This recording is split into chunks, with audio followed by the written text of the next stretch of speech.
É importantíssimo que o Estado brasileiro esteja fomentando a nossa atividade, sim. Nós não temos salas de cinema suficiente para sustentar e bancar um filme, por exemplo, e que o filme se pague lá na frente, se ele fosse todo feito com dinheiro direto, como a gente diz, né?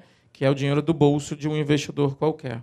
Eu me lembro que, na época que o Nosso Lar esteve em cartaz, ele e o Tropa de Elite alcançaram 60% das salas. Isso virou notícia. Que era, há muitos e muitos anos, 2 filmes nacionais não alcançavam mais de 50% das salas de cinema. A gente perde disparado na relação público e sala de cinema para inúmeros países, e os produtores estão se organizando para que outras formas de fomento possam existir, sejam através da agência, o que é uma certa contradição, né? A agência reguladora fomentar, isso é uma certa contradição. Fomento. Ou seja, o paradoxo é um fomento regulador, né, velho? Eu vejo uma tendência importante agora de começar a se investir na produtora e não no produto da produtora, porque era como hoje em dia o mercado sem essa tendência é como se o dinheiro fosse investido para a Volkswagen fazer um carro e não para a Volkswagen em si fazer carros. Ou seja, uma produtora mais forte, estabelecida, com profissionais bem estabelecidos, ela pode gerar produtos melhores do que ela viver sazonalmente de um filme que deu certo, de outro filme que não deu certo. E aí a gente tem que, né, a gente tem que se desdobrar para poder viver de publicidade, de documentário e de outras coisas do gênero audiovisual.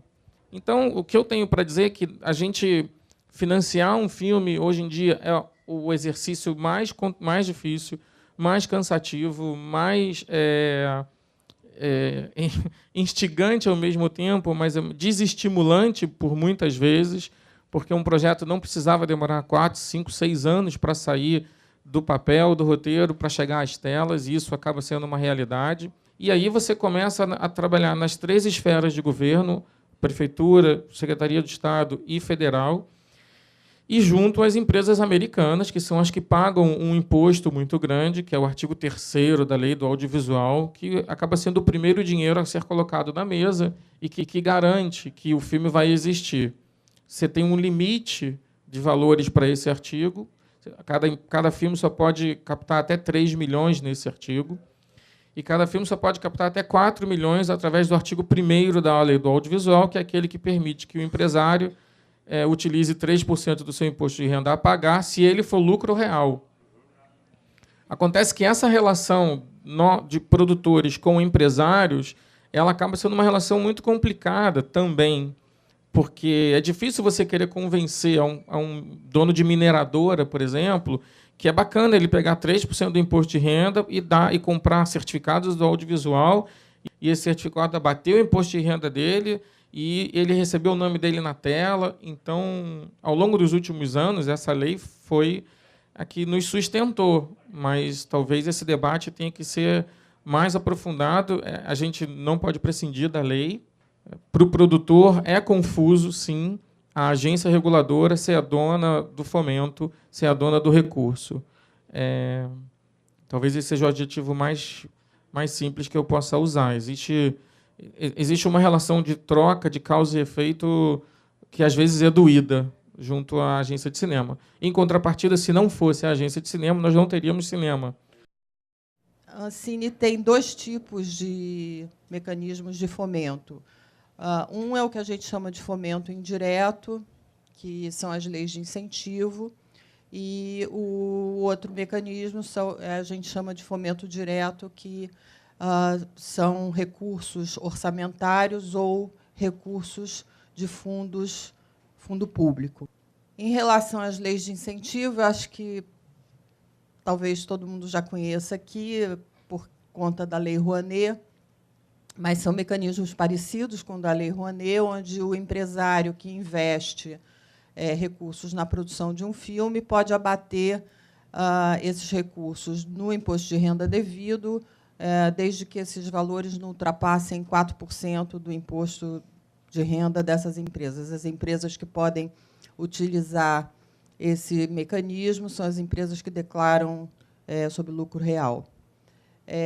Outro mecanismo que existe também de incentivo fiscal é mais dedicado às empresas do próprio mercado, às distribuidoras, que, quando elas remetem recursos para as suas matrizes no exterior, elas têm que pagar imposto de renda na fonte, e esse imposto de renda, eles podem utilizar 70% desse imposto de renda para aplicar na coprodução de obras brasileiras independentes. Mais ou menos, essas leis de incentivo, por ano, são captados em torno de 100 milhões de reais por ano nesses mecanismos. 100 milhões e produzem quantas produções? Olha, hoje são lançados no mercado cerca de 100 filmes por ano, 100 filmes brasileiros por ano. Isso vem crescendo bastante. Nós, nos anos 90, depois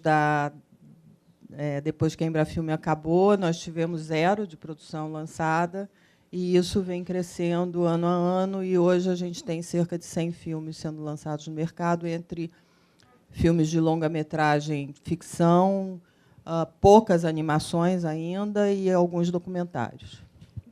Só para comparação, isso nos coloca como no mercado internacional? Olha, é um número bastante grande, não é desprezível. O grande problema que a gente tem é que, normalmente, 5 ou 6 filmes fazem 80% da bilheteria. E o restante não consegue fazer mais que 100 mil espectadores. E também a gente tem um problema muito grande de concorrência no mercado.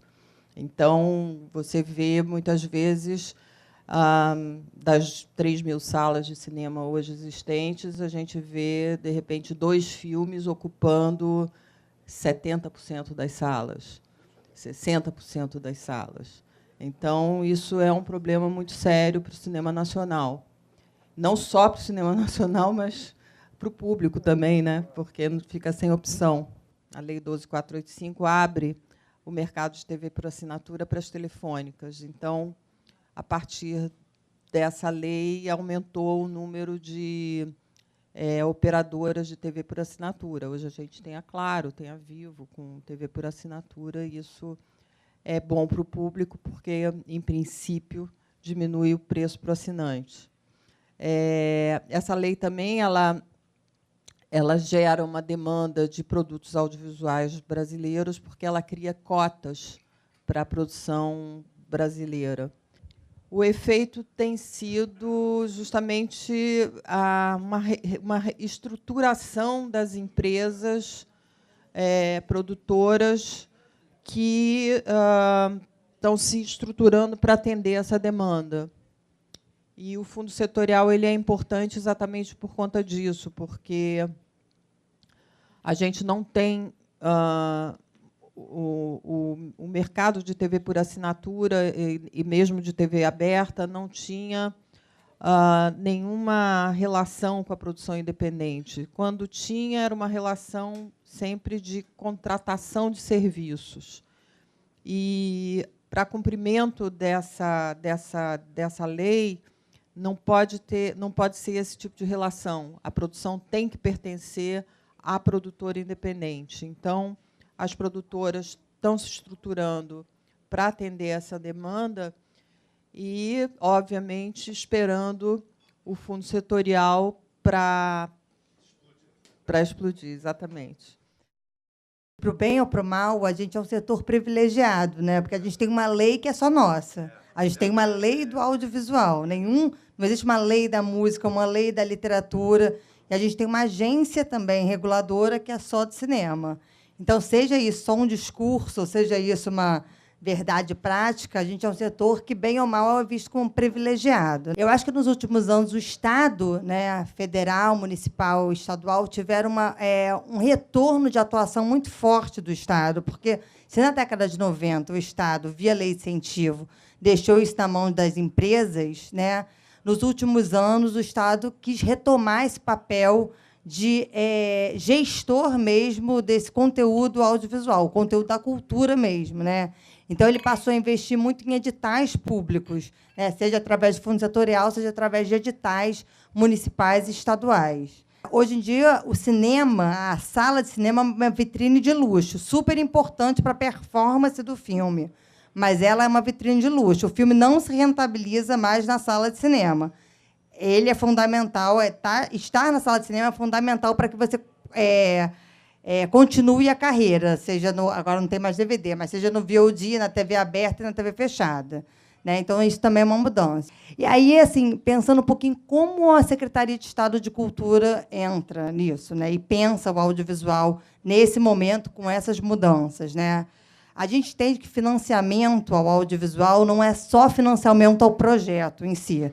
Né? A gente tem alguns programas da Secretaria do Audiovisual, da Secretaria de Cultura, que acho que dão conta desse financiamento, que não são especificamente investir na produção de um projeto. A gente tem o Cinema para Todos, né, que a gente tem uma parceira aqui, a Luciana está aí, a Luciana Poal, que é a nossa parceira. O que a gente faz? É um programa que a gente distribui vale-ingressos para estudantes de escola pública estadual. E esse ingresso ele retorna para toda a cadeia, porque ele retorna para o distribuidor e retorna para o exibidor, e o produtor fica super feliz, porque, na verdade, ele faz um boca a boca ali. Então, na verdade, é um programa que ele incentiva a cadeia do audiovisual. Né? Qual o tamanho desse programa? Já foi um programa, a gente quer fazer a 4ª edição agora, né? Mas ele foi um programa que já foi de 9 milhões. Falando mais um pouquinho, a Secretaria de Estado de Cultura também, ela também investe em formação.